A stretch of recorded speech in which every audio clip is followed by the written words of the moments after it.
You know, guys, we all have those prospects that we love. Prospects that maybe were drafted recently that you point to and you think to yourself, I know we're amateur scouts here, but I am a bit of a draft nerd and I love, pointing at certain draft picks and saying, I think that this guy's going to be good based off of his production, his puck skills.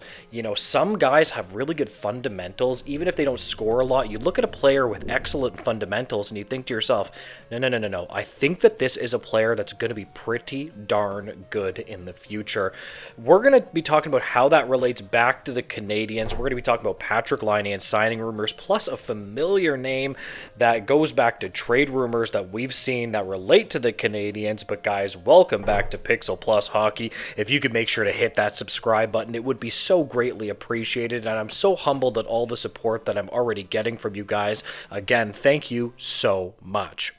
The more and more I think about the Montreal Canadiens, I think that they might have to fix their center position internally. It's been really difficult. Yes, maybe they could get a Marco Rossi, a McTavish. We were actually hearing that Marco Rossi might be signing with the Wild soon, so whatever. Or maybe he already has, I don't know, but that seems to be heating up. But I'm telling you, this might not be a bad thing because they have a certain player, Alexander Swarovski, that I really, really like, that may have the ability to play center in the National Hockey League. Here we have a very interesting quote. While he hasn't officially started his Draft Plus One campaign, he did get some exhibition action against KHL competition, in which he was slotted in as the third-line center. This is a move that could have many Canadiens fans' ears perked up thanks to the need for a second-line center, close quote.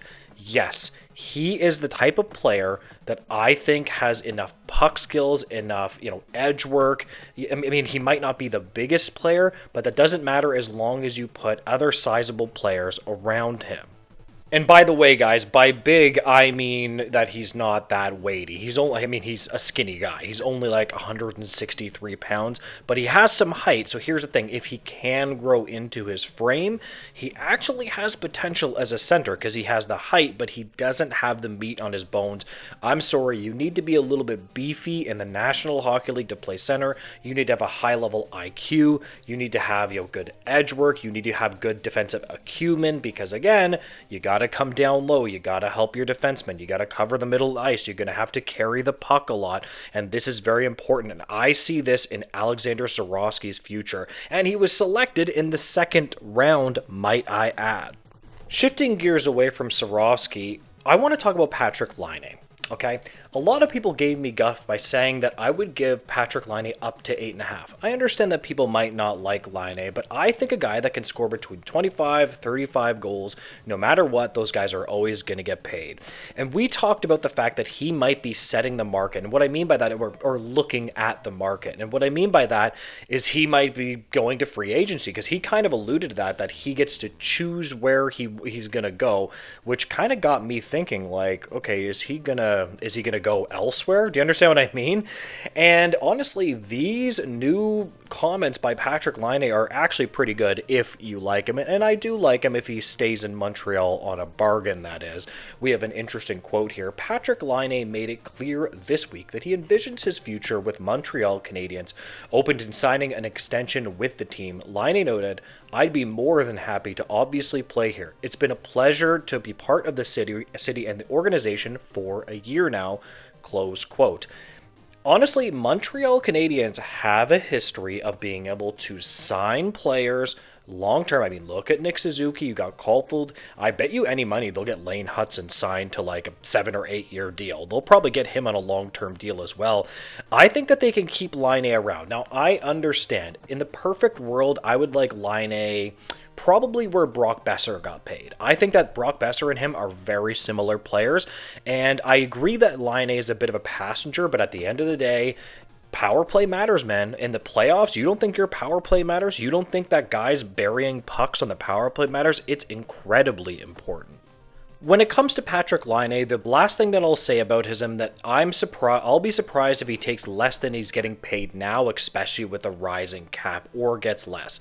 Let's remember also that Brock Besser got that number because he actually really wanted to stay in Vancouver, although maybe you could get Patrik Laine to take a lower number because he wants to stay in Montreal. I do think that's possible, so it could be less than 8.5, so we'll just leave that there.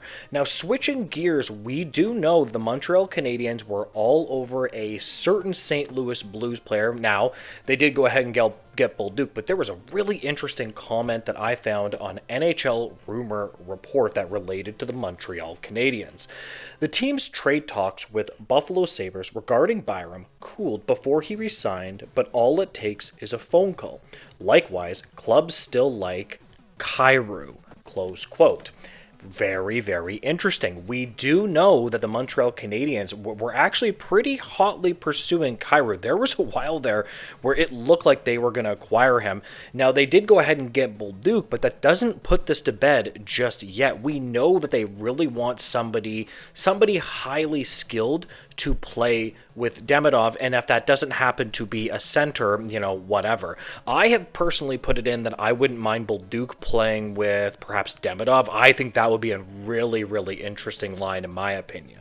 Like, again, when you have a player that does not have a lot of size or they play a certain way, it's not that Demidov is tiny, but he's going to need a player that plays in the guts of the game. You're going to have to find the right mix because, honestly, it is crazy. Chemistry when it comes to hockey, it's okay to have some small players. It's okay to have some finesse players. But, you really need certain what I call diggers, right? Diggers on your line where they can dig out the puck and they can get the puck to the net. Those players are so valuable, especially with skill players. But you know what, guys? Why don't you tell me what you think about all of this information? Drop it below. I think I'm going to leave this video here, guys. If you can make sure to like, comment, and subscribe, I would greatly appreciate that, guys. And make sure to have a great day. Goodbye, guys.